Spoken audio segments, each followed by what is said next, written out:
में से कोई दो फरीक आपस में लड़ पड़े तो उनमें सुलह करा दो।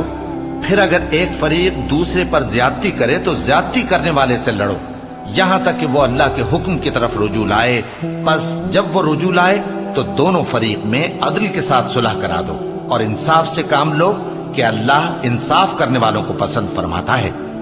मोमिन तो आपस में भाई भाई हैं, तो अपने दो भाइयों में सुलह करा दिया करो और अल्लाह से डरते रहो ताकि तुम पर रहमत की जाए। मोमिनो, मर्द मर्दों से तमस्खुर न करें। मुमकिन है कि वो लोग जिनका मजाक उड़ाया जा रहा है इनसे बेहतर हों, और न औरतें औरतों से तमस्खुर करें। मुमकिन है कि वो जिनका मजाक उड़ा रही हैं इनसे अच्छी हों। और अपनों को आपस में ऐब न लगाओ और न एक दूसरे का बुरा नाम रखो। ईमान लाने के बाद बुरा नाम रखना गुनाह है, और जो लोग तौबा न करें वो जालिम हैं। ऐ अहले ईमान,